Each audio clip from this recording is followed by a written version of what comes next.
개인 투자자에게도 공평하게 제공되는 IR 정보, 노다지 IR 노트. 고정 댓글을 타고 오세요.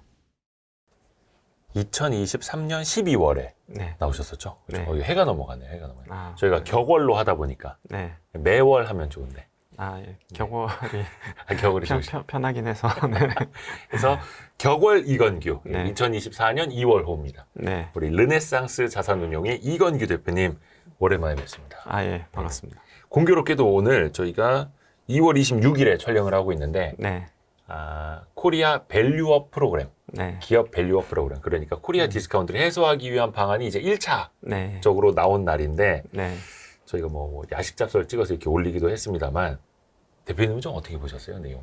밸류업 프로그램. 일단은 뭐 그런 시도 자체는 매우 긍정적이다라고 일단은 평가할 수 있을 네. 것 같고요. 네. 다만 이제 일본 같은 경우에는 효과가 좀 더 즉각적이고 이제 바로 나올 수 있었던 게 좀 강제성이라는 부분이 조금 많이 있었거든요. 그래서 이제 실질적으로 그 프로그램을 이행하지 않으면 뭐 심지어는 뭐 상장 폐지까지도 가능할 정도로 뭔가 약간 강력한 프로그램이었다고 봤을 때, 그러니까 네. 강제성이 있었다라고 봤을 때는 우리나라는 사실 이제 권고성에 좀 더 가까우긴 해서 그 효과에 대해서는 약간은 제한적일 수 있다라는 부분에 있어서 일단 첫 발돋움 자체는 이제 긍정적이나 뭐 그 효과에 대해서는 조금 더 지켜봐야 되고 세부 안에 대해서도 조금 더 이제 세제 기대감이라든지 이런 것들이 과연 나올 수 있을까? 아직까지 뭐 그런 부분에 대해서는 우리가 기대했던 부분보다는 좀 못했던 부분이 좀 있어서 좀 더 지켜봐야 될 것 같습니다. 그러니까 뭐 법을 바꿔야 되는 문제라든지 세제 지원이라든지 이런 네. 거는 아직은 나오질 않았고 네. 해서 5월에 한 번 더 세미나를 해서 6월에 확정을 한다고는 하는데 사실 그 사이에 네. 좀 이제 주식들은 먼저 움직이지 않습니까? 한때 그렇죠. 저 PBR주가 막 이제 난리였고 네. 배당 소득도 분리과세 하는 것 아니야? 약간 이제 기대감이 불면서 네. 은행주라든지 고배당주 막 이렇게 올랐다가 네. 밸류업 프로그램이 나오면서 밸류업이 아니라 주가는 이제 푹 부러졌죠. 네. 뭐 대부분의 뭐 어떤 호재성 재료라는 게 그러니까 뉴스가 나오기 전에 올랐다가 이제 어떤 그런 그 모멘텀에 이제 둔화라고 할까요? 뭐 네. 그런 것들이 이제 뉴스가 나오면 오히려 주가는 이제 떨어지는 경우가 많아서 이번 경우도 좀 비슷해 보이는 것 같기는 해요. 이게 정책적으로 뭔가 이렇게 하겠습니다. 쫙 나오면은 이 정책의 수혜주는 뭡니까? 라고 이제 바로 여쭤볼 텐데 네. 그런 질문을 드리기도 지금 애매해가지고요. 네. 이 질문을 어떻게 드려야 될지 모르겠어요. 근데 확실히 네. 그런 인식의 변화가 생기기 시작했다는 부분은 되게 긍정적인 것 같아요. 인식의 변화. 과거에는 뭐 세제 뭐 분리과세라든지 이런 걸 뭐 우리가 뭐 기대는 있었지만 네. 말로 꺼내기 좀 힘든 부분이 있었다고 하면은 뭐 그런 것들도 다 이제 이런 것들 할 수 있는 거 아니냐? 뭐 이런 논의가 되고 있다라는 점만으로도 저는 충분히 의미가 있다고 생각을 하고요. 그리고 그런 것들이 이제 화두가 되었을 때 그래도 이제 거기에 대해서 관심 갖는 기업들이 많이 늘어날 수 있다라는 측면에서는 뭐 실질적으로 이제 제도가 시행돼서 그게 이제 유도가 되는 부분도 있지만 뭐 페드가 뭐 이제 금리 정책 이런 것들도 뭐 낮출 것처럼 얘기를 하면은 이제 금리가 시장에서 좀 낮춰지는 효과 뭐 그런 게 있듯이 간접적인 효과는 분명히 이제 나타날 수 있다라고 좀 보고 있기 때문에 뭐 전반적으로 시장에 전반적으로 주는 이제 밸류가 이제 우리나라 이제 디스카운트가 좀 해소되는 부분에 있어서 어찌됐든 뭐 화두로 이제 이야기가 되고 있다라고 하는 부분만 봤을 때도 저는 과거 대비했을 때 굉장히 큰 변화처럼 느껴지는 것 같아요. 이 밸류업 프로그램으로 인해서 이제 상장사들이 얼마나 호응을 해줄지는 모르겠으나 네. 그 전후로 그래도 일부 기업들, 일부 대기업들은 약간 호응을 하는 모습을 네. 사전적으로 좀 보여주기로 했었거든요. 대표적으로 현대기아차 그룹 같은 경우에는 네. 뭐 자사주 매입 소각도 좀 발표를 했고 네. 그러면서 약간 자동차는 지금 뭐 인플레이션이고 경기 둔화고 해서 전기차도 좀 덜 팔린다. 네. 자동차 소비도 둔화된다 하는데 밸류업 하겠다라고 하니까 주가는 네. 또 막 내달렸어요. 네. 자동차보다 더 빠르게 내달렸죠. 네. 그러면 지금 시점에서는 좀 네. 어떻게 접근을 해야 될까요? 근데 저는 자동차가 올랐던 거는 이제 두 가지 부분이 있었던 것 같아요. 네. 그래서 확실히 그 주주 정책에 대한 기대감이 있긴 하지만 네. 뭐 이제 금융주를 비롯해서 최근에 이제 주가가 올랐던 거는 저는 빈집털이의 일환이 아니었나라는 생각이 좀 들긴 해요.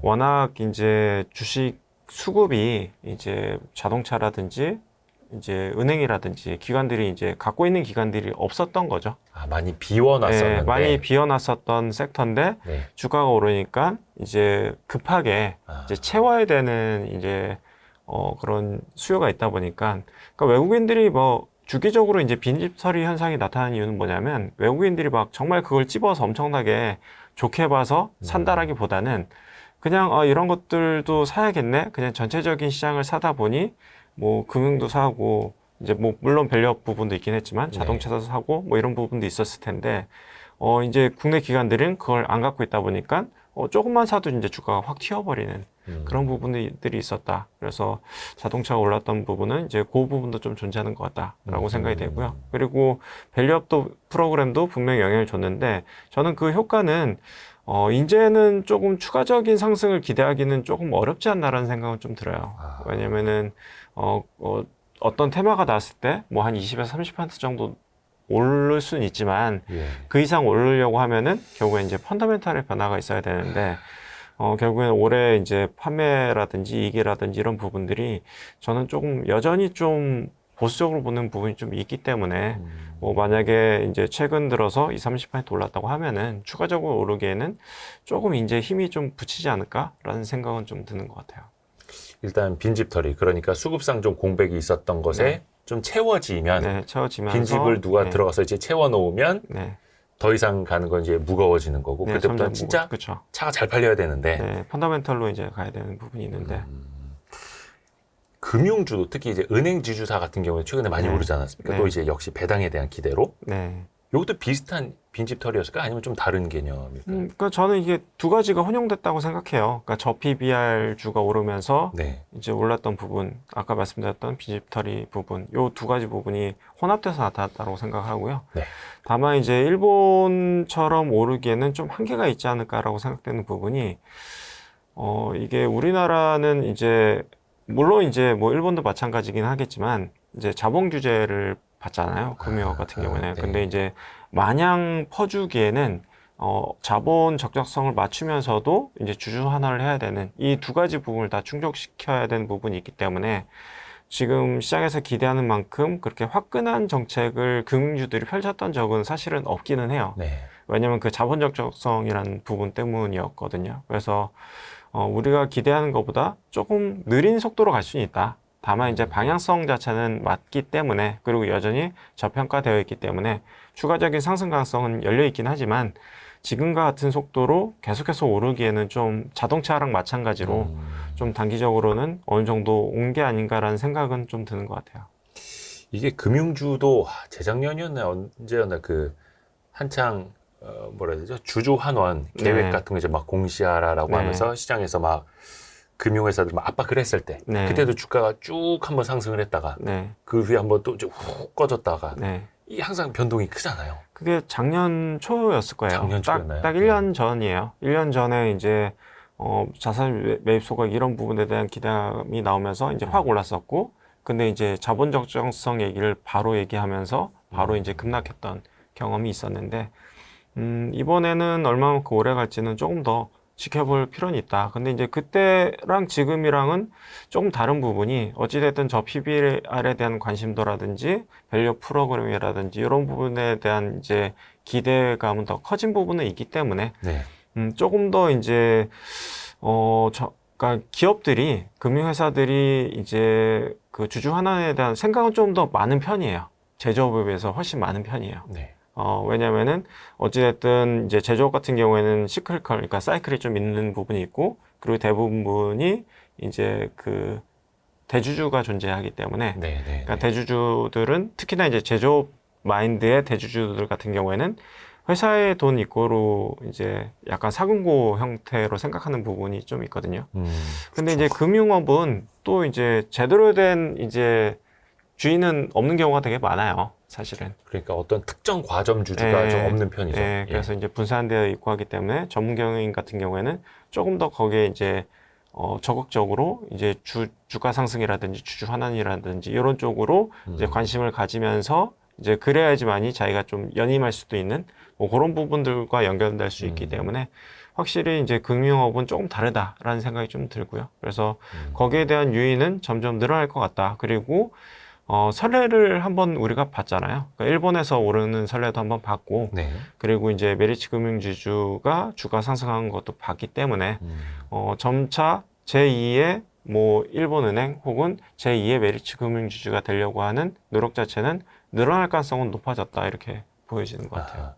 은행 지주사들은 또 주주환원 꾸준히 하고 배당도 꾸준히 하고 이제 자사주 소각도 열심히 하고. 네. 그리고 어떤 이런 뭐 밸류업 프로그램 이런 것들이 좋은 명분이 되는 거죠. 왜냐면은 과거에는 이제 정부 눈치를 보면서 좀 못했던 부분들도 좀 있었는데 이제 뭐 좋은 명분이 생긴 거죠. 뭐 정부도 그렇게 하라고 했던 거 아니냐? 혹은 주주한테도 어떤 그런 명분이 될 수가 있는 뭐 그런 부분이 긍정적으로 향후에 작용할 수 있지 않을까라고 보이고 있어요. 기존에는 배당 많이 하려고 하면 정부에서 네. 자본 적정성 그래서 네. 얼마 이상 뭐 대손 충당금 쌓아놓고 네. 자본금도 얼마 이상 더 쌓으시오라고 했었는데 이제는 한쪽에서는 주주에게 좀 밸류업 해주라면서요라고 네. 하면서 이제 쟁여놓을 수가 그리고 있으니. 또 뭐 외국인들 비중이 좀 높다 보니까 예. 이제 뭐 해외 자본 유출되는 거 아니냐. 뭐 사실 이제 주주 환원 얘기 나올 때마다 뭐 반복적으로 나왔던 부분들이기는 하죠. 네. 근데 뭐 우리나라 서학개미들도 미국에서 배당금 많이 받아오는데요. 뭐 네. 다 똑같이 이제 글로벌 스탠다드로 스탠다드로 가야 되는 거고.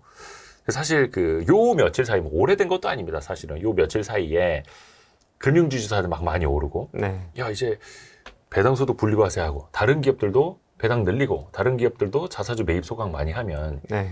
기존에 주주 환원 많이 하던 회사들이 조금 차별화가 없어지지 않을까라고 네. 하면서 메리츠 금융지주가 기존에는 되게 잘 나갔고 네. 정말 뭐라고 해야 됩니까? 그냥 유일하게 하늘에 반짝이는 별 하나로 보였었는데 네. 이제는 별이 많아지면 네. 좀 차별성이 없어질 것 같아라고 해서 이 질문을 사실은 준비를 했었는데 네. 오늘 금융지주사들 주가가 다 같이 이제 급락을 하면서 네. 메리츠 금융지주만 다시 급등을 했네요. 네. 그렇죠. 근데 그게 참 민망한 상황이. 메리츠 금융지주가 조금 독특한 포지션에 있는 건 맞는 것 같아요. 독특한 포지션이요. 네. 그러니까 그 포지션은 예. 다른 회사들이 가기 어려운 길인 것 같아요. 지금 메리츠 금융지주가 시가총액이 17조 3천억 원이네요. 네. 26일 현재 2월 26일 현재 기준으로. 네. 근데 이 정도면 은행이 없는 금융그룹에서 가장 큰 거고 아, 그렇죠. 은행이 있는 리딩뱅크를 갖고 있는 금융사들과도 거의 붙어 있는 거예요. 이제 다 따라왔어요. 네. 네. 근데 이제 메리츠 금융지주가 이제 좀 다르다라고 말씀드렸던 이유는 뭐냐면은, 네. 그러니까 따라가기 힘든 이유는 네. 그러니까 두 가지 부분인 것 같아요. 첫 번째는 네. 이게 경영과 소유가 분리되어 있어요. 그렇죠. 그래서 이제 어떤 경영자도 이제 주가를 올려야지만이 이제 스톡 옵션도 받고 내 이제 자산 가치도 오르고 그리고 임기도 계속해서 보장받을 수 있는 부분이 있다라는 부분이 다른 일반적인 뭐 금융회사를 비롯해서 일반 기업 제조업과는 좀 다른 구조다. 그러니까 애초에 구조 자체가 경영과 소유가 분리된 경우가 그렇게 많지 않은데 독특하게도 메리츠 금융지주는 그게 이제 분리되어 있다는 게 첫 번째 부분이고요. 그리고 두 번째 다른 부분이 대주주가 주가 상승을 원해요.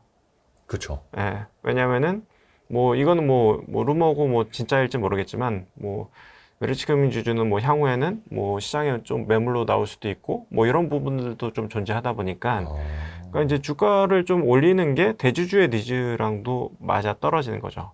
근데 이게 소유와 경영이 분리되어 있고 심지어는 대주주가 뭐 약간 어떻게 보면 좀 미국식 마인드. 그러니까 네. 주가가 오르면은 뭐 회사를 좀 매각할 수도 있는 그런 식의 마인드를 갖고 있는 회사는 거의 뭐 전무하다고 봐도 무방할 것 같아요.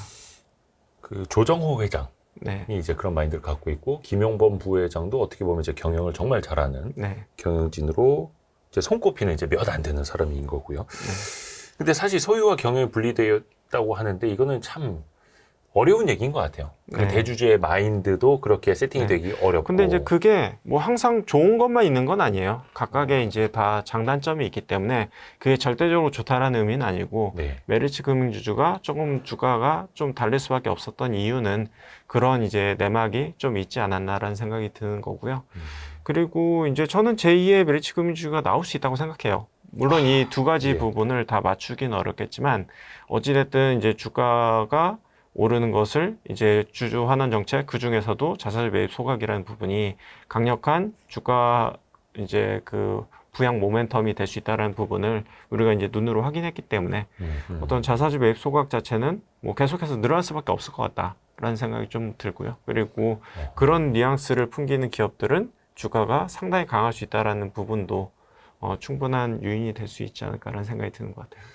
그러니까 참 대주주들이 상속 증여만 생각을 하고 네, 그렇죠. 상속 증여세 때문에 네, 사실상 절반이 세금이니 네, 세금을 적게 내기 위해서 주가를 눌러놓자가 아니라 네, 그럼 절반이 세금이면 주가를 2배 이상 오르게 해서 네. 그때 상속 증여할 때 세금 내면 되는 거고 아니면 주가 많이 오르면 회사를 더 비싼 값에 매각할 수도 있는 건데 네. 이 발상의 전환이 참 근데 쉽지 않아 그런 보입니다. 마인드를 갖고 있는 회사는 되게 드문 것 같아요. 그렇죠. 그러니까 그래서 이제 자사주 매입 소각을 하려고 하면은 저는 뭐 대주주의 니즈랑 맞아야 된다. 그 니즈는 뭐냐면은 저는 이제 대주주의 지분율이 낮은 기업이 좀 가능할 수 있을 것 같아요. 대주주의 지분율이 낮은 기업. 네. 그래서 예를 들어서 뭐 지분율이 10% 초반밖에 안 되는데 네. 지분율 그 지분만 갖고 있고 대주주가 현금이 있는 상태는 아니다. 네네. 뭐 만약에 그런 경우다라고 하면은 뭐 자사주 매입 소각을 충분히 고려하거나 실행할 수 있는 요인이 충분하다라고 좀 보여지고 있고요. 그리고 이제 말씀하신 대로 이제 대주주가 대부분은 이제 상속 증여를 생각하면은 주가 상승을 원치 않은 경우가 되게 많은 게 일반적이긴 하고요. 네. 우리가 이제 정말 선의를 갖고 대주주가 주주들을 위해서 환원 정책을 하고 주가를 높여주겠다라고 하는 회사는 현실적으로 저는 없다라고 생각을 해요. 그냥 정말 네. 선의로만은. 네, 정말 선의로만은 쉽진 않다. 네. 그래서 이제 구조적으로 대주주의 지분율이 낮든지 아니면은 정부 정책에 의해서 네가 제대로 못하면은 회사에서 쫓겨날 수 있어. 뭐 이런 압박이 가든지 아니면은 뭐 정말 좀 마이너한 부분이긴 하지만 대주주가 돈이 없어서 뭐 담보대출을 받아야 되는데 그 담보 가치를 높여야 된다라든지 그런 게 오히려 더 현실적이었던 것 같기는 하고요. 그러니까 소액주주와 대주주 사이에 이해관계가 좀 네. 일치가 돼야 된다. 네, 일치가 돼야 되는데 대주주가 이제 주가 상승을 원하는 경우가 그렇게 많지는 않은 것 같긴 하다. 근데 이제 앞서 말씀드렸던 그런 부분들이라도 돼야지만이 선의로 우리가 기대하기 힘들다. 그래서 강제로 하든지 아니면 그런 니즈가 있어야 된다라고 봐야 될 것 같고 그리고 저는 어떤 경우도 봤냐면 주가 상승을 원하는 경우 중에 하나가 네. 그러니까 예를 들어서 뭐 그룹 회장님들끼리 딱 만났는데 네네. 이제 뭐 회장님들은 다 1조짜리 회사고 우리 회사 시가총액은 2천억이야. 예. 근데 나는 이게 되게 부당하다라고 생각을 해. 뭐 그런 그들끼리 경우에 조금 이제 비교를 항상 하니까요. 예. 그래서 그런 경우에는 대주주가 주가 상승을 원하거나 주주 환원 정책을 펼치는 경우가 있어요. 근데 이제 어떤 회장님은 그런 거 아닙니까? 쟤네는 1조고 우리만 2천억이야? 그럼 우리도 네. 2천억짜리 4개 더 상장시켜! 이렇게. 그런 경우보다는 왜냐면 그런 회사가 있으면 모르겠지만 또 뭐 그런 경우가 또 많지는 않아가지고 주식 장사하는 회장님들. 네네. 그러면 안 되고. 네. 근데 약간 그렇게 해서라도 그래서 밸류업을 할 수 있는 필요성을 느껴야 된다라는 네. 거. 어찌됐든 뭐 강제로 됐든 뭐 직접적인 내 이해관계가 됐든 느끼게 해줘야지 뭐 선의를 바라고 정말 우리나라 증시의 디스카운트 해소를 위해서 그런 걸 됐으면 좋겠다고 생각하기에는 좀 현실적으로 조금 기대하기 좀 어렵지 않나라는 생각은 하고 있어요. 현실적인 걸 찾아야 하는 거죠. 네. 어떻게 보면 이게 제2의 메리츠 금융지주를 찾는 한 4가지 기준일 수도 있겠네요. 네, 그렇죠. 와, 이런 기업들이 참 메리트가 있는 건데 이거 어디게 딱 이제 눈에 띄십니까? 제2의 메리츠 레이더에 좀 들어옵니까? 근데 이제 최근 저희가 금융회사를 뭐 한 군데 두 군데 샀는데 한 군데는 이제 뭐 성장성 때문에 샀고 그리고 한 군데 같은 경우에는 그런 주주 환원 정책에 대한 어떤 의지랄까 그런 네. 것들이 되게 저는 이제 강하게 느껴졌던 부분이 있어서 그 회사 같은 경우에는 제2의 메리츠 금융지주까지는 아니더라도 네. 어찌됐든 두각을 받을 만한 회사가 아닌가 두각을 받을 만한 뭐 금융 그룹이 되지 않을까라는 생각이 되는 회사가 이기는 한 것 같아요. 한 군데는 성장성을 보고 사셨고 네. 한 군데는 주주 주주 환원 환원. 정책. 그 네. 주주 환원을 앞으로 할 것 같은 거예요? 아니면 지금도 잘하고 있어요? 앞으로 할 것 같은 회사죠. 지금은 네. 지금은 미미해요. 근데 네. 이 조건값을 갖춘 회사인 네. 거예요? 네. 듣고 싶다 어디든지. 근데 또 갖고 계신 회사여서 좀 말하면 그렇죠. 뭐 회사명을 이야기하기는 어렵고요. 그래서 그러니까 은행은 조건값을? 아니에요. 예? 은행은 아니에요. 은행 왜냐면 은행 계열은 같은 아니고. 경우에는 뭐 화끈하게 정책을 바꾸기에는 아까도 말씀드렸듯이 정책 당국의 어느 정도 교감이 있어야 되는 부분이라든지 아니면 자본 적정성이라든지 이런 부분에 대해서 분명한 규제가 더 강하기 때문에 뭐 그런 쪽은 좀 그렇게 확 이게 이제 주정책 확 바꾸기에는 좀 어렵다고 생각이 되고요. 뭐 비은행권이라고 정도까지만 말씀드릴 수 있을 것 같아요. 근데 앞으로 주주 환원을 더 많이 할 수 있는 네, 회사. 할 수 있을 것처럼 보이는 회사. 이게 막 나중에 네. 대표님도 막 이렇게 머리 싸매고 갖고 막 이렇게 으쌰으쌰 해야 되고 막 배당하라고 막 아니요, 싸우셔야 되는 거 아닙니까? 저는 그런 회사에는 저는 아예 미리 투자를 하지 말아야 된다고 생각을 해요. 근데 이제 주주 환원을 많이 할 수밖에 없는 의지가 보이는 회사. 의지가 네, 보인다. 혹시 의지가 어떻게 보이는지 여쭤봐도 됩니까? 어떻게? 전화해서 의지라는 물어보시니까 아니면 좀 이렇게 회장님하고 네. 저 독대 이렇게 차 한잔 하시는지. 뭐 그런 관련된 뉴스들도 조금씩 나온 부분이 좀 있고요. 예. 그리고 회사에서도 이제 IR 할 때마다 뭐 그런 의지를 드러낸 부분이 있는데 꽤 합리적으로 느껴진다라고 생각된 부분이 있어가지고요. 왜냐면 이것도 이제 개인 투자자 입장에서 네, 이 기준을 충족한 회사들을 한번 필터링을 한 다음에 네. 이른바 정량적으로 필터링하고 정성적으로 네, 뭐 그 회사 IR을 듣는다든지 뭐 저희 노다지 IR 루트도 있습니다만 이런 걸 통해서 정보를 접하면 네. 확률이 높아지는 거잖아요. 그죠? 그렇죠. 그런 식으로 네, 제2의 메리츠 금융지주 찾아야 됩니다. 네. 제가 살짝 조금 이게 지인을 통해서 네. 메리츠 금융그룹 김용범 부회장님 한번 저희 아. 좀 출연 좀 해주시면 안 되냐고 저희 네. 언지를 넣어놨는데 아, 어디 좀 콧방귀라도 좀 끼워주시면 안 됩니까? 좀 연락 좀 기다리고 있습니다. 그리고 이건규 대표님이 또 기가 막히게 또 시장을 잘 보시지 않습니까? 2달 전 출연하실 때 그때 막 산타랠리 그러니까 아마 네. 12월 초에 출연하셨을 거예요. 그때 막 산타랠리 오고 막 미국도 그렇고 우리나라도 그렇고 미국 기준금리 인하 2024년 초에 가능하다. 막 6번까지 금리 내릴 네. 거다 막 올라갈 때 이건규 대표님이 조용히 지금 금리 인하 기대는 너무 앞서간 것 같고요. 시장의 기대가 과한 면이 좀 있는 것 같습니다. 라고 말씀을 해주셨습니다. 네. 지금에 와서 그냥 아유 그때 말 들을 걸. 근데 그때 뭐 특별히 할 수 있는 액션은 없었고요. 예. 시장이 약간 단기적인 과열인 것 같긴 하다라는 생각은 좀 들었었죠. 연말에 그것도 네. 12월 초에. 네. 근데 지금에 와서 보면 불과 이제 작년 12월만 하더라도 한 5, 6번은 인하할 것 같다. 네. 늦어도 3월부터 인하할 것 같다. 근데 지금은 네. 빨라야 6월 아닌가? 네, 그렇죠. 많이 해야 연내 3번 금리 인하? 뭐 요 정도로 와 있잖아요. 그렇죠. 지금 시점에서는 좀 어떻게 보세요? 근데 그때 말씀드렸던 부분하고 동일해요. 그때도 동일하게 말씀을 드렸었고요. 네. 그래서 인플레이션이 생각보다 그렇게 뭐 집값이라든지 이제 인건비라든지 이런 부분들이 안 떨어지고 있기 때문에 생각보다 이렇게 빨리 가파르게 떨어지지 않을 것 같다라는 부분이었고, 네. 그래서 이제 6월 정도에 시작을 해서 2차례에서 3차례 정도 될 것 같다 정도 말씀을 드렸었고, 그때는 조금 그게 이제 금리 인하가 변수였다고 하면은 저는 지금은 약간 상수에 가까운 느낌인 것 같아요. 그러니까 거의 그렇게 될 것 같다. 변수가 아니라 상수다. 네. 금리 인하는 우리가 애초에 기대했던 것보다는 더 느리고 더 낮은 폭으로 될 것 같다. 그냥 금리 인하에 대한 기대감은 저 뒤로 놓고 네, 그냥 뭐 접어두고 이제 그걸 더 이상 뭐 기대감을 갖고 뭐 지켜본다든지 이럴 필요 없이 금리는 그냥 천천히 생각보다 천천히 조금 내리는구나 정도로만 생각을 하셔도 크게 이제 금리 때문에 어떤 의사결정을 바꾸거나 의사결정을 뭐 따르거나 뭐 이럴 필요는 없지 않을까라는 생각은 드는 것 같아요. 그러게요. 그러니까 금리 인하에 대한 기대 없이 실제로 금리 인하가 되지 않더라도 뭐 증시가 잘 가면 좋기는 한데 그러니까 미국 시장 그렇게 가고 있잖아요. 뭐 네. 금리 안 내릴 거예요? 우리 그냥 사슴채우지 갈게요. 가고 있고. 일본 역시 네. 80년대 버블을 넘어서는 이제 주가 흐름으로 가고 네, 있고 그쵸. 뭐 유럽도 마찬가지, 인도, 뭐 베트남 증시 다 좋아요. 네.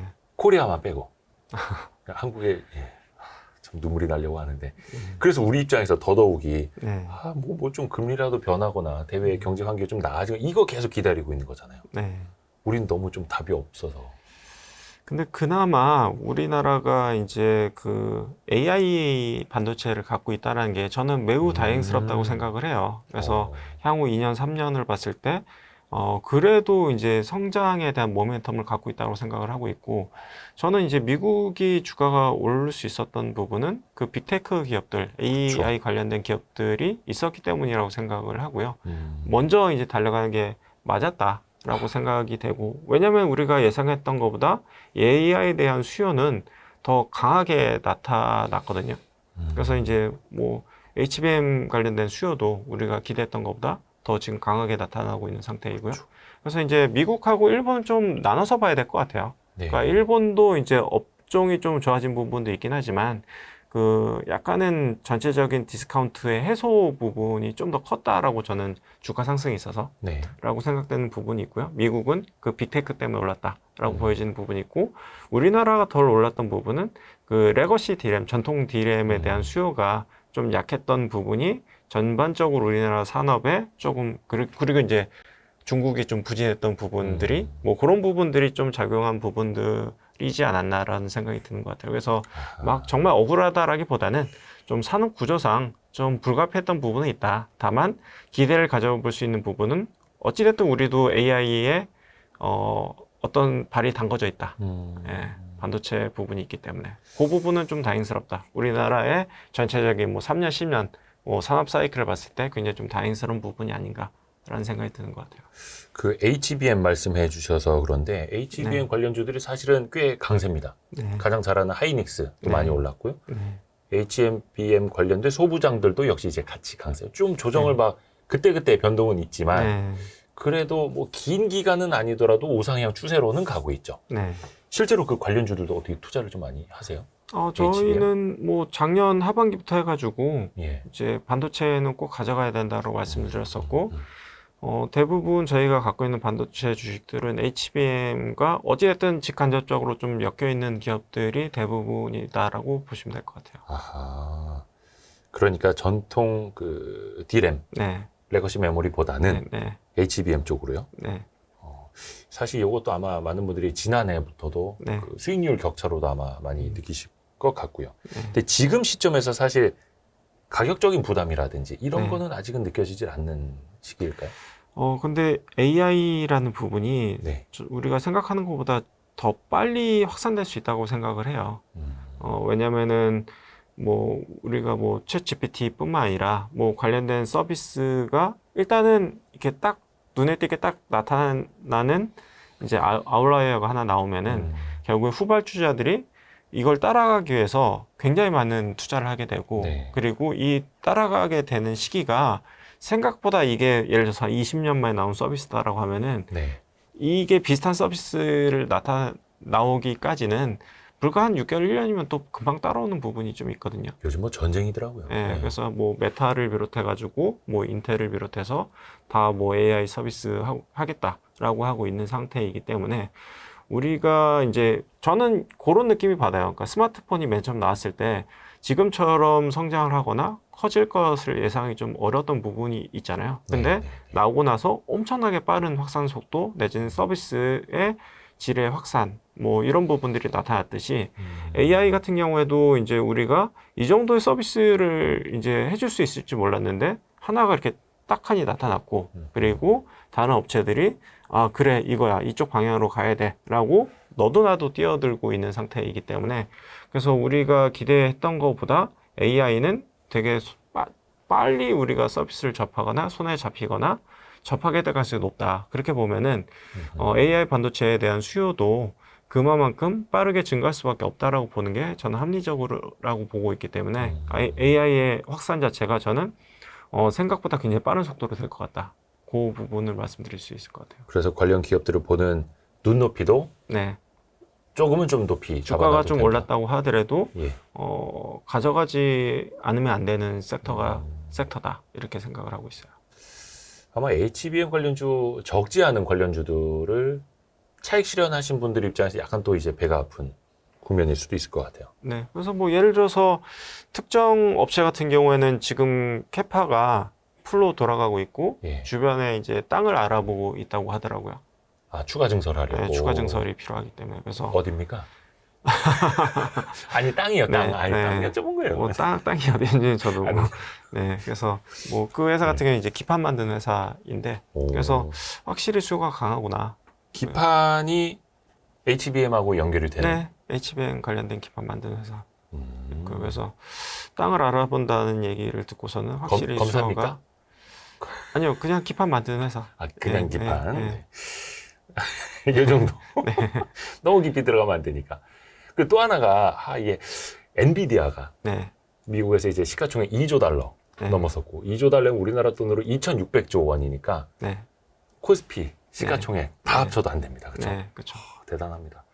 근데 그래서 지금도 그 가격에도 네. 거의 800달러 네, 가격에도 또 이제 접근을 하시려는 분들이 많은데 네. 일각에서는 야, 저거 좀 버블 아니냐. 물론 그 버블 설은 400달러일 때도 나왔습니다만 네, 네. 지금은 어떻게 보시나요? 이게 되게 참 어려운 저는 일인데. 지금 적정가로 보고는 있어요. 적정가. 네, 비싸다가 아니라 적정가. 비싼 것도 아니고 싼 네, 것도 아니다. 네, 적정가로 좀 보고 있고. 오. 다만 이제 미래에 얘가 주가 추가적으로 올 거냐는 저는 모르겠어요. 그거는. 왜냐면 이제 그것을 확인하고 가야 된다고 생각을 하거든요. 지금과 같은 뭐 저희가 말씀드렸던 AI 확산이 정말로 되는지 이걸 확인하면서 주가가 추가적으로 오르게 될 것 같고요.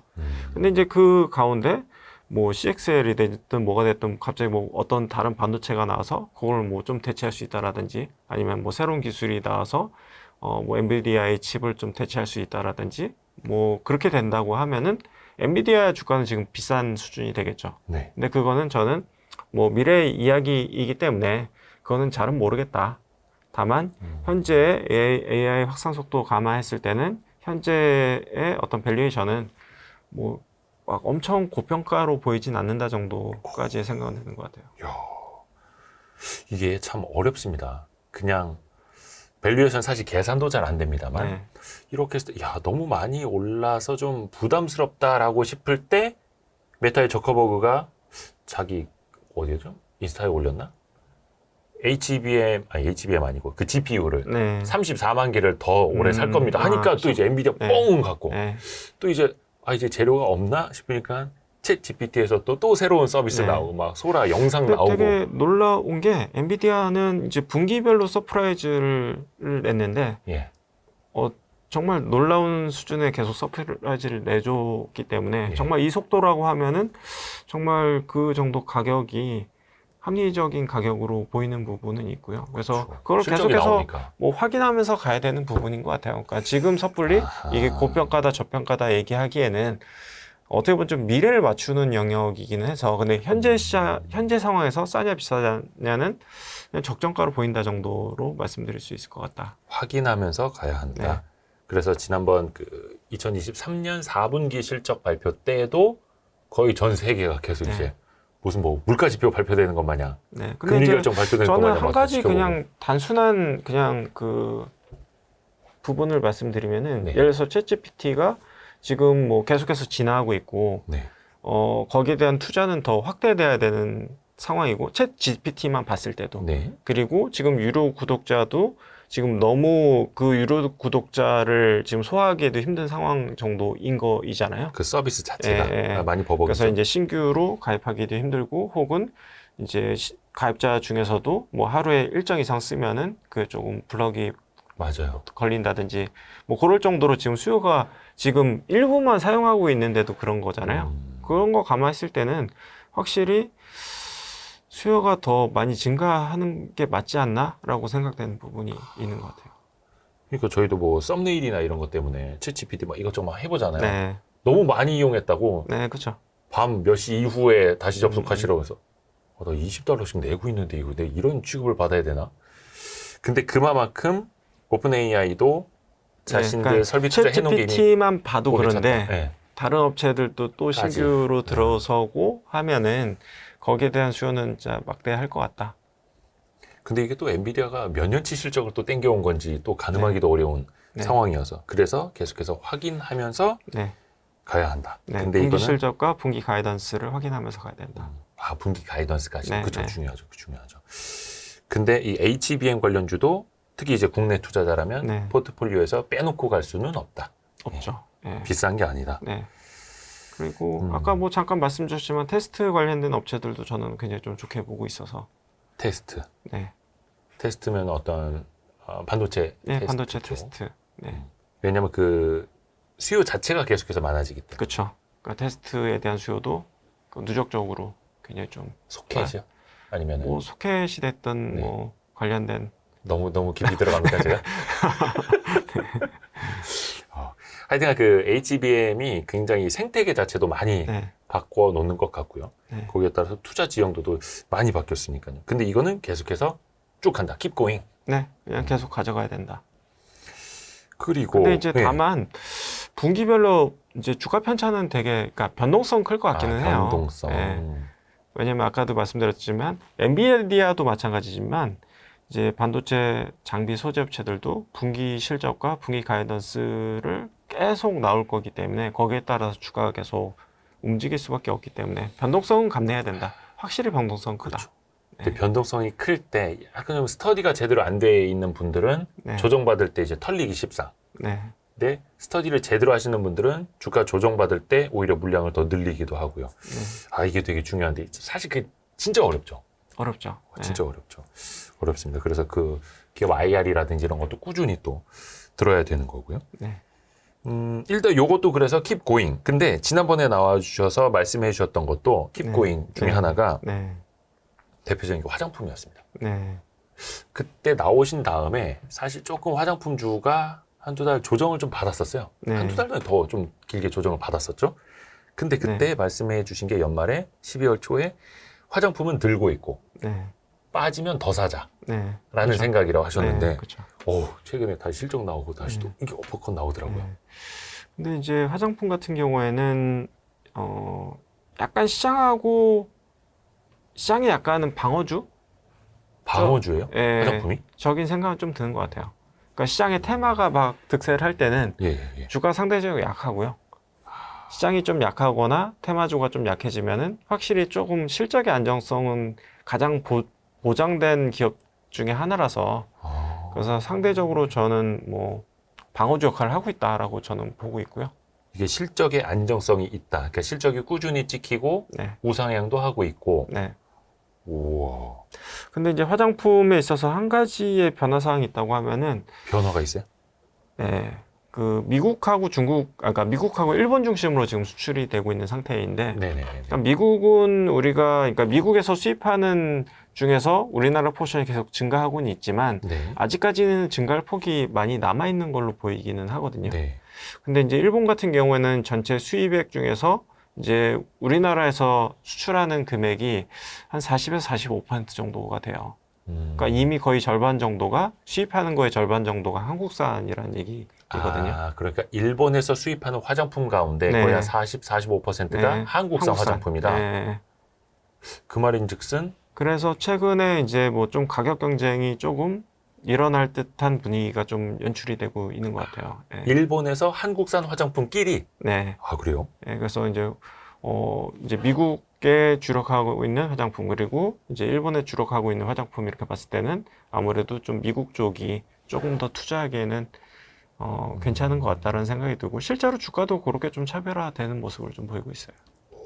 일본 내에서 한국산 화장품의 경쟁이 올라간다. 네. 야, 이게 옛날에 뭐 중동 지역에서 우리나라 플랜트 기업들 수주 경쟁 너무 치열해져서 막 가격 경쟁력 떨어진다 막 이거였는데 네. 이제는 화장품이 그렇죠. 일본에서 그러니까 더 이제 치열하게 또 경쟁이 예를 되고. 들어서 우리가 이제 그 점유한 비중이 뭐 10%다. 이러면 이제 계속 치고 나갈 수 있는 폭이 있는데 이미 절반 정도가 다 한국산이고 이미 다 수입하고 있는 상황이라고 하면은 이제 가격 경쟁에 조금 나설 수밖에 없는 부분은 존재하는 것 같다라고 보여지는 것 같아요. 이거 되게 중요한 포인트네요. 저도 몰랐습니다. 네. 그래서 일본 쪽 수출을 많이 하는 화장품보다 네. 미국 쪽으로 수출 많이 하는 쪽을 조금 더 네, 좋게 긍정적으로 보신다는 보고 뜻이다. 있다. 네. 그리고 지난번에도 사실 요거는 그겁니다. 뭐 대형 화장품 기업이 아니라 네. 그 뭐라고 해야 됩니까? ODM, 화장품 ODM. 그렇죠. 네. ODM을 그때 좋게 보셨고 또 중소형 브랜드들 또 마찬가지였는데 그렇죠. 인디 브랜드. 인디 브랜드 네. 그렇죠. 인디 브랜드 단어가 지금 생각이 안 네. 나서 그랬습니다. 인디 브랜드하고 이제 온라인하고 이제 올리브영 같은 유통 채널의 확산 뭐 이런 것들은 여전히 유효하다라고 보고 있고요. 인디 브랜드는 유효하고 그 역시 사실 인디 브랜드들도 뭐 일본이라든지 미국에 네. 수출 많이 해서 주목을 네. 많이 받았던 건데 네, 그보다는 미국 중심의 네, 수출 많이 하는 회사로. 네, 이것도 이제 OEM, ODM 회사. 네. 그리고 뭐 중소형 화장품 회사도 좋게 보고 있어요. 중소형 인디 브랜드요. 네, 인디 브랜드 갖고 있는 중소형 화장품 회사. 근데 요거는 일단 약간 그 사이에서도 좀 이제 앞으로 차별화가 될 수 있다라는 말씀 네, 하실 테고요. 네. 뭐 물론 뭐 브랜드별로 이제 그 흥행이라든지 이런 것들은 다 다를 거기 때문에. 근데 뭐 아마존 판매 순위를 보면은 되게 인상적이긴 하더라고요. 뭐 화장품 이제 판매 순위를 보면은 예를 들어서 1등에서 2등, 20등까지 봤을 때 한국산 브랜드의 어떤 점유라고 할까요? 그게 이제 거의 한 제가 봤을 때 한 20% 정도는 한국산이었던 것 같아요. 아마존에서. 아마존에서 판매되는 화장품 중에서 한국산이 차지하는 비중이 꽤 높더라고요.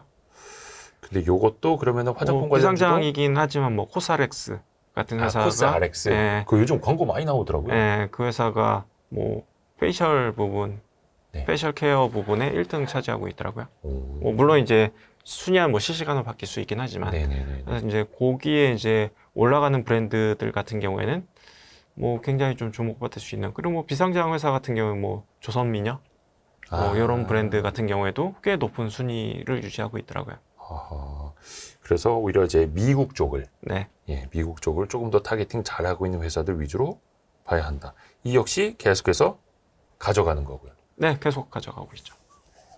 근데 그때는 빠지면 더 사자. 네, 그런데 지금은 어떻습니까? 이런 지금은 밸류 계속 측면에서. 들고 간다. 계속해서. 그래서 이제 빠졌을 때 조금 더 늘렸던 부분이 있고요. 오. 네. 지금은 이제 그때 이후로 이제 주가가 좀 안정세를 보이고 있어서 추가적으로 뭐 지금 비중이 꽤 높아서 이미 르네상스 예, 안에서요? 예, 오. 더 살만큼 늘리기에는 예, 그래서 이거는 이제 저마다예요. 투자자마다 네, 아니면 펀드마다 운용사마다 상황이 다르니까요. 그리고 이제 화장품주도 이게 어떻게 보면 이제 양극화가 되면서 인디 브랜드들이 좀 네. 저렴한 인디 브랜드들이 더 각광을 받았던 거잖아요. 네. 이것도 이제 소비의 양극화 때문인데 네, 지난번에도 전반적인 소비는 둔화. 네. 그래서 소비는 양극화될 것이다 말씀을 네. 해주셨는데 네. 이건 어떻게 올해 내내 변함이 없을까요? 저는 전혀 변화가 없고 어. 뭐 향후 뭐 예를 들어서 2, 3년간 지속될 수 있는 부분이다라고 좀 보고는 있어요. 지금 뭐 경기가 안 좋은 뭐 한 1년, 뭐 2년 네. 이게 아니라요. 더 길게. 근데 이제 왜냐면 이 소비라는 게 한번 바뀌면은 생각보다 꽤 오래 가요. 소비 트렌드라는 게 한번 바뀌거나 소비 둔화가 한번 나타나잖아요. 네. 그럼 이게 회복되는데 한 2, 3년 걸려요. 생각보다 소비 흐름이 이게 바뀌는데. 왜냐면 소비 패턴이 잘 바뀌지 않는 게 월 지출액이 내가 소득액이 낮아졌다고 하더라도 네. 월 지출액은 거의 변화가 없어요. 그러니까 정말 내가 이거를 줄이지 않으면 큰일 나겠다 싶을 때 줄이거든요. 그렇죠. 우리 뭐 통장 돈 빠져나가는 거 보면 네, 알지 않습니까? 네, 네. 네. 그래서 이제 줄이는 것도 사실은 되게 비탄력적으로 줄어들고 그렇죠. 한번 줄어들었을 때 올라가는 것도 상당한 또 시간이 또 소요되는 부분이 좀 있어요. 그래서 그런 트렌드는 그냥 저는 계속 지속될 것 같다.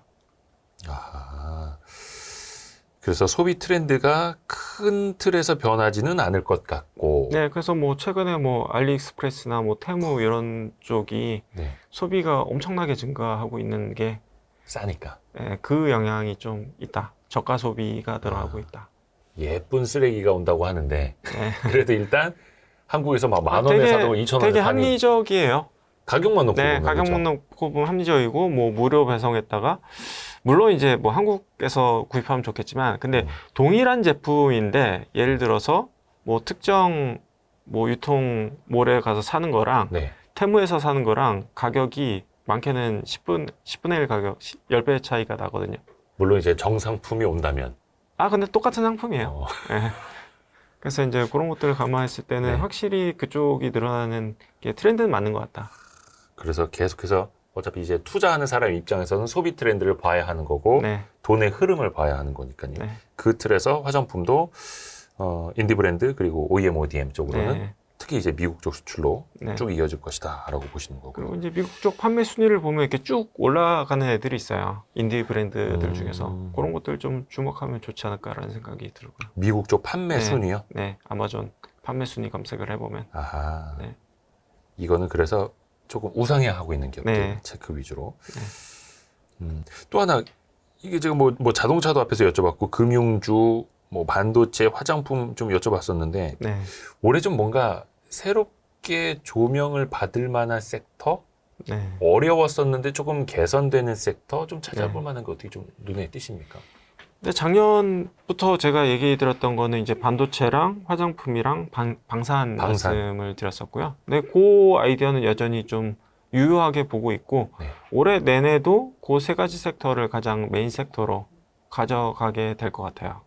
오, 화장품하고 네, 반도체하고 방산. 방산. 그래서 이제 방산 같은 경우에는 수출입은행법 개정으로 이제 버짓이 좀 더 늘어나게 되면은 예. 그러니까 수출할 때 이제 무기만 수출하는 게 아니라 이 금융 지원이 같이 따라가야 되는 부분이 있는데 그렇죠. 한두 푼 그 하는 게 금융 아니니까. 지원이 거의 이제 한도가 다 찼었던 그런 부분들이 있는데 그게 늘어나게 되면 이제 수출 가능성이 추가적인 수출 가능성이 열리는 부분이 있기 때문에 추가적으로 이제 매출을 확대시킬 수 있는 부분이 존재한다. 그래서 국내 내수용보다 수출 마진이 거의 한 2배 가까이 더 높거든요. 네. 그래서 이제 수출 쪽 수가 증가하면은 마진이 더 추가적으로 좋아질 수 있다라고 보여지는 부분이 있는 것 같고요.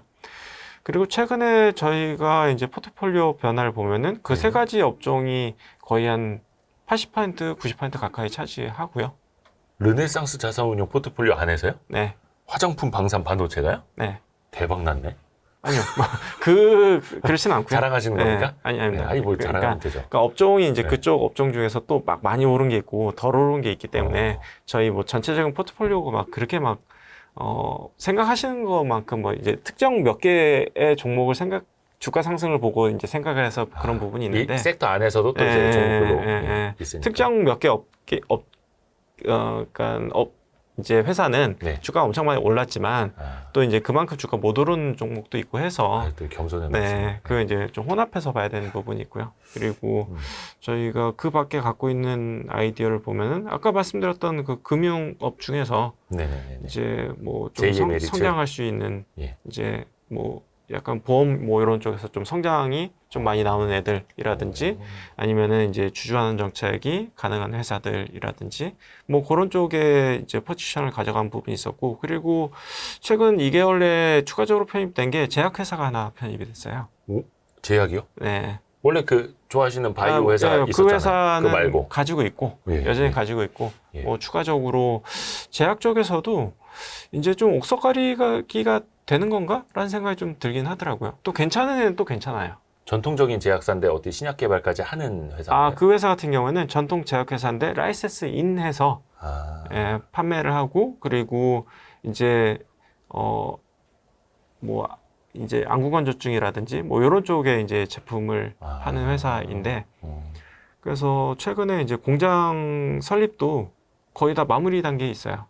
그래서 이제 그거 공장이 생기면은 인공눈물 ODM 받아서 이제 매출액이 발생을 하고 뭐 몇 년 후에는 또 다른 신약이 또 유입되고 뭐 이런 가능성이 있는 회사라 저는 뭐 이 회사가 좀 시비가 있어서 전화사치요? 예, 그래서 이제 조금 주가에 부침은 있을 수는 있지만 한 2, 3년 봤을 때는 2배 오를 수 있는 가능성이 있는 회사다. 이렇게 저는 바라보고 있어요.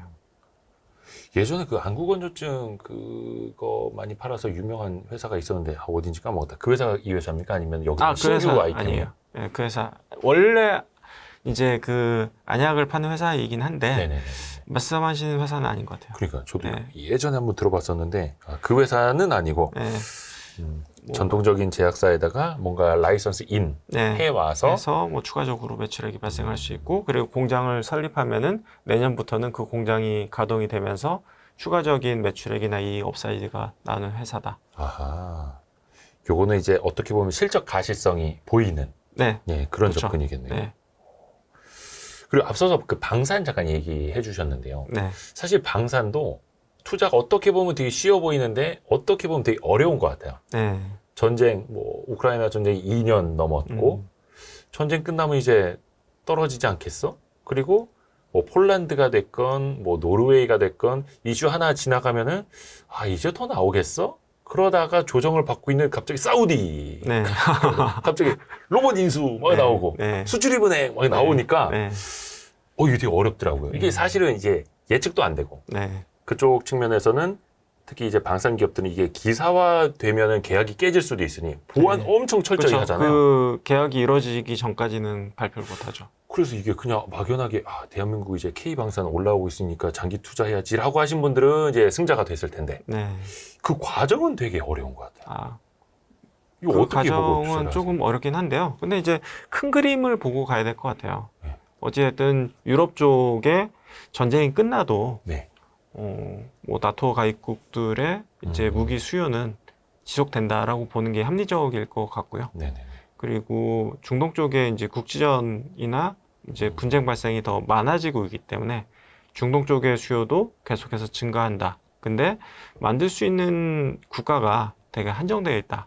그쵸. 뭐 최근 뭐 몇 년간 어찌됐든 글로벌 이제 정세가 되게 안정세를 좀 보였었고 그러다 보니까 이제 방산 만드는 국가가 방산 제품을 만들 수 있는 국가가 또 그렇게 많지는 않은 것 같아요. 그렇죠. 그 중에서도 우리나라가 또 되게 계속 긴장감 갖고 있는 나라였고, 그죠. 그리고- 우리나라는 뭐 휴전 국가니까. 네, 그리고 이제 가성비 좋게 이제 수입산을 좀 대체하는 것들이 좀 많이 생산이 됐던 부분이 있기 때문에 가성비에서 확실히 우리나라 제품들이 이제 글로벌하게 경쟁력이 있는 것 같기는 해요.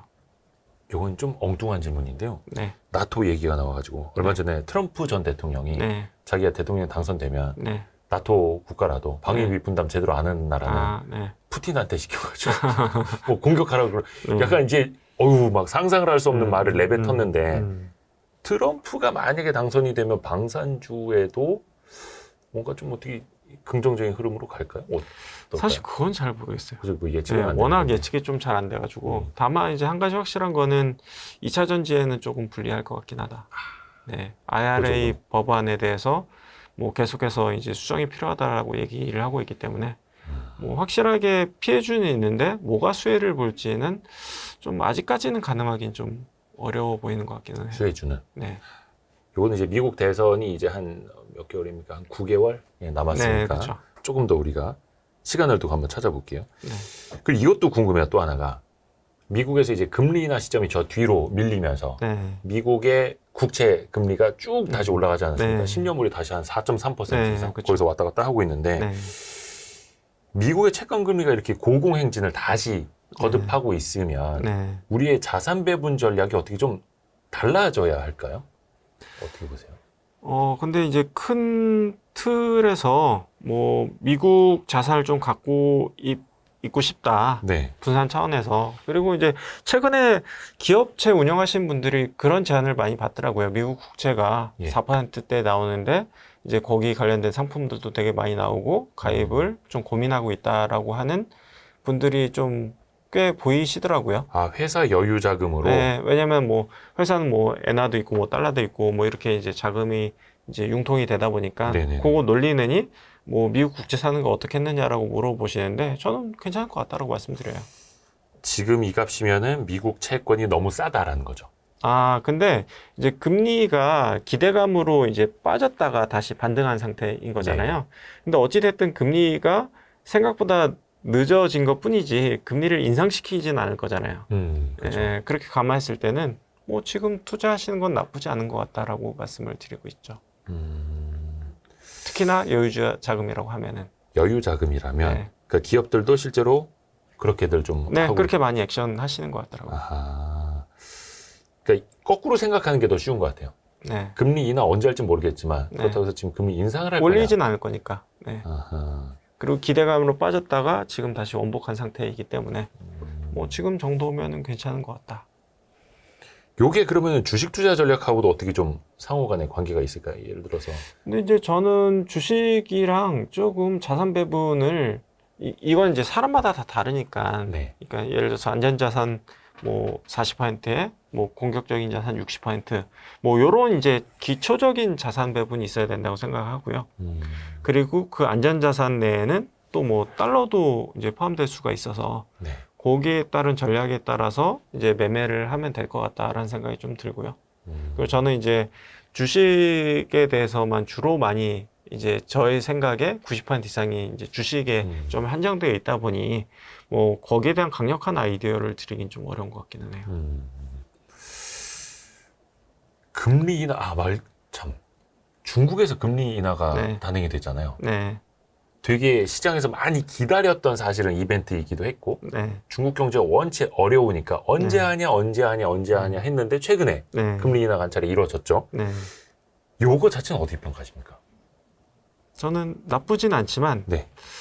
이게 중국 경제가 좋아지려고 하면은 결국에는 이제 부동산이 회복을 하든지 중국의 개인들의 소비가 늘어나야 되든지 하는데 금리 뭐 얼마 인하했다고 해서 저는 약간 구조적인 문제로 보이긴 해요. 사실은. 왜냐면 이제 부동산이 그동안에 이제 공급 과잉이 워낙 좀 심했었고 그게 해소되기 위해서는 그래도 뭐 상당 기간이 더 필요하지 않나? 라는 생각이 들고 그리고 이제 중국, 우리나라 마찬가지로 중국도 이제 개인 자산의 대부분 또 부동산으로 되어 있잖아요. 네. 그럼 이제 부동산 가격이 부동산에서 뭔가 변화가 없으면 개인들이 소비를 늘리기가 또 쉽지는 않은 부분이 있을 것 같기는 해요. 그래서 이제 중국 고용도 뭐 크게 뭐 이렇게 달라진 부분도 없고 하다고 봤을 때는 금리를 조금 내렸다고 해서 그게 얼마만큼의 이제 구조적인 문제를 해결할 수 있을까를 봤을 때는 약간 단기적인 효과에 그치지 않을까라고 생각되는 부분이 있는 것 같아요. 그러게요. 지난번에도 중국 증시는 이제 기대감을 좀 높이 가져가기는 좀 어렵다라는 네. 말씀을 누누이 해 주셨었고, 네, 그러면 금리 인하 이후에는 좀 달라질까 해서 여쭤봤던 건데, 네. 아직까지는 이제 큰 기대감을 갖기도 또 어렵고. 그런 징후가 아직은 보이진 않는다. 다만 이제 중국은 워낙 인구도 많고 파워풀 하잖아요. 네. 사실 우리나라에 미친 영향도 좀 큰 편이고 그러다 보니 계속해서 모니터링은 해야죠. 근데 아직까지 그 변화가 눈에 보이진 않는다 정도 말씀드릴 수 있을 것 같고요. 그리고 만약에 기대한다고 하면은 네.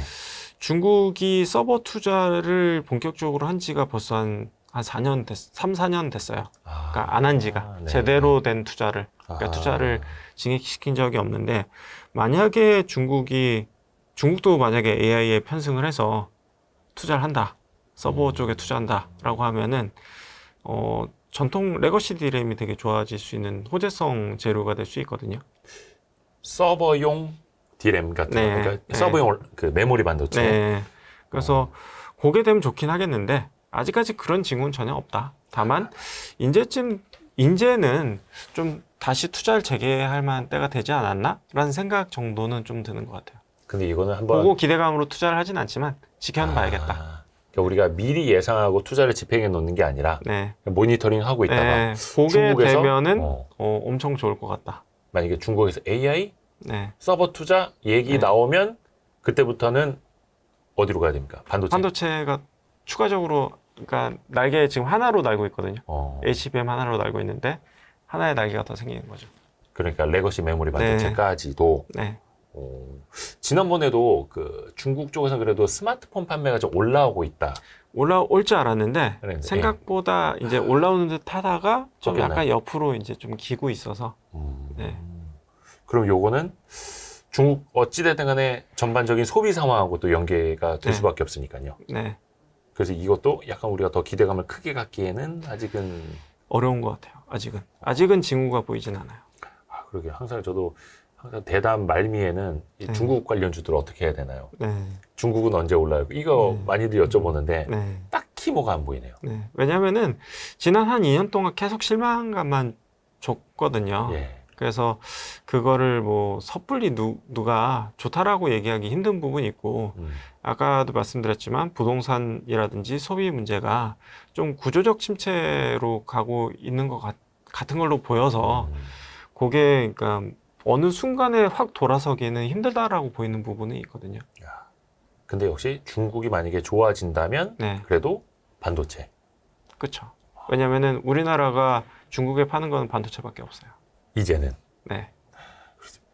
또 항상 그 많은 분들이 화학주, 네. 뭐 중국 경기 좋아지면 화학주 이게 과거 수년간 이제 그렇죠. 공식처럼 돼 이어졌던 있었었는데 부분이긴 한데 이제는 뭐 경쟁도 치열해졌고. 네. 왜냐면은 이제 중국 내수도 좋지 않은 데다가 중국 물론 이제 뭐 트럼프 대통령이 된다고 하더라도 11월에 네. 그런다고 하더라도 중국과의 관계가 녹록치는 않을 것 같긴 해요. 그럼요. 예. 그래서 수출입 관세라든지 이런 것들이 뭐 해주는 척은 하겠지만 네. 그게 뭐 드라마틱하게 개선되기 어렵다고 봤을 때는 결국에는 중국이 화학 제품이 잘 팔리려면 내수 소비도 살아야 되지만 미국 수출이 증가해야 되는 부분이 있기 때문에 예전만큼 뭐 중국 경기가 좋아지고 화학이 좋아지고 이거를 과거 공시에 대입하기엔 좀 무리인 부분이 한 가지 존재한다라는 생각이 들고요. 또 한 가지 부분은 중동 쪽에서 어찌됐든 플랜트를 계속 만들고 있어요. 아, 그렇죠, 그렇죠. 그래서 이제 중동에서 원유 생산해서 정제를 해서 이제 가솔린, 경유 만들고 거기서 또 화학 제품까지 만들겠다라고 하고 이렇게 원스토어로 된다고 했을 때는 우리나라는 이제 중동에서 이제 원유를 사다가 이제 한번 정유회사에서 정제하고 그리고 화학회사에서 한 번 더 돌려야 되는 부분이 있잖아요. 그래서 약간 구조적으로 좀 쉽진 않은 것 같긴 하다. 그런 생각이 드는 것 같아요. 어떻게 보면은 이제 대외 경기에 따라서 많은 사람들이 주식 포트폴리오를 짜는 게 어떻게 보면 과거보다 조금 단순해졌다라고 볼 수도 있겠네요. 네. 이게 뭐 사실은 좋은 표현은 그러니까 아닙니다. 이제 단순해졌다라기보다는 과거의 공식을 대비하기에는 네. 조금 많이 바뀐 것 같긴 하다. 그렇죠. 많이 변하는 게 네. 또 세상이고 네. 경제고 또 산업도 항상 변하고 있으니까요. 네. 저 PBR과 관련된 부분들에 대해서 한 가지 말씀드리고 싶은 부분이 네네네. 저 PBR은 저는 이제 오랫동안 봐왔잖아요.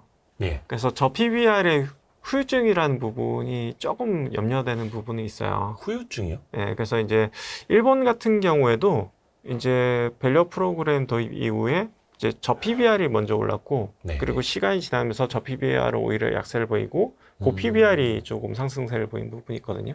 그래요? 예, 왜냐하면 어찌됐든 이 밸류 프로그램의 도입은 그냥 시장의 재평가를 의미한다고 보면 돼요. 네. 그래서 결국엔 누가 앞서거니 뒤서거니 하면서 그냥 다 같이 약간 밸류업이 되는 구조가 되는 부분이 있고요. 또 한 네. 가지 부분은 저 PBR 주식들은 ROE가 낮기 때문에 주가가 조금 오르면은 이게 되게 애매해 보이는 부분이 존재해요. 그래서 이게 저 PBR이 최근에 이제 트렌드처럼 보이기는 하지만 이제 그게 언제까지 지속될지는 조금 조심스럽게 지켜볼 필요는 있다라는 부분을 말씀드리고 싶고요. 또 한 가지 부분은 저 PBR이 싼 건 맞지만 네. 그리고 주가가 오를 때는 의외로 또 화끈하게 오르는 경우가 있어요. 왜냐하면 거래량이 작기 때문이죠. 네. 근데 그 반대로 얘기할 수 있는 부분이 주가가 떨어질 때는 또 생각보다 이렇게 저평가되어 있고 싼데 왜 주가가 이렇게 급락하지? 뭐 갑자기 그런 그 상황이 직면하기도 하거든요. 그러네요. 그래서 이제 경험이 없다고 하면은 당황하실 수가 있겠죠. 오를 때는 막 화끈하게 오르더니 막 떨어질 때는 막 화끈하게 떨어져. 저평가된 주식이라는데 왜 이렇게 주가가 오르락내리락 해요? 라고 얘기할 수 있는 부분이 있는데 그게 어떻게 보면은 저 PBR 주식들이 갖고 있는 주요 속성 중에 하나가 될 수 있다. 그리고 과거에 보면은 저 PBR 주식들이 정말 시장에서 잊혀졌을 때 한 번씩 그렇게 올라요. 20-30%씩 한 번씩 올라요. 네. 근데 오른 다음에 이제 떨어질 때는 또 막 2-3년 조정받을 때가 있거든요. 왜냐하면 누군가가 또 사줘야 되잖아요. 네네네. 근데 사줄 주체는 없어요. 그래서 이런 어떤 트렌드라든지 시장의 분위기라든지 이런 것들이 유행 같은 것들이 좀 바뀌면 조금 물릴 수 있는 부분이 있거나 혹은 이제 나오고 싶어도 못 나오는 부분, 거래량이 작기 때문에 뭐 그런 부분들이 있다는 부분까지 감안해서 투자해야 된다. 그게 그래서 저 PBR의 함정이고 후유증일 수가 있다. 네, 그런 부분까지도 감안하고 이제 투자를 한다고 하면은 생각하고 투자할 필요는 있다.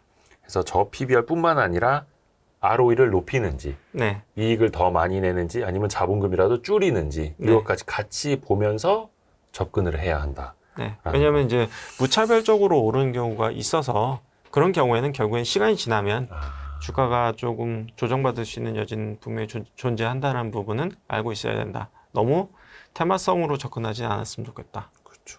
무차별적으로 오른 다음에는 차별화가 시작이 네, 되는데 차별화가 결국엔 시작이 되죠. 그 차별화에서 차별만 받기 시작하면 네. 이른바 저 PBR주에 물리면 진짜 답도 안 나오죠. 정말 어렵죠. 그거 진짜 한 2, 3년 저도 이 들고 경험자예요. 있어야 될 수도 있는 약간 그런 네. 부분이 있어서. 아유, 저 PBRG에 나오면 계속 네. 눈물 나옵니다. 회장님 찾게 됩니다. 오늘 해서 격월 이건규 2024년 2월호 함께 네. 있고 이제 4월호에 또 한번 그럼 네. 뵙겠습니다. 알겠습니다. 너무 감사드립니다. 예, 감사합니다. 고맙습니다. 네, 고생하셨습니다. 감사합니다. 네.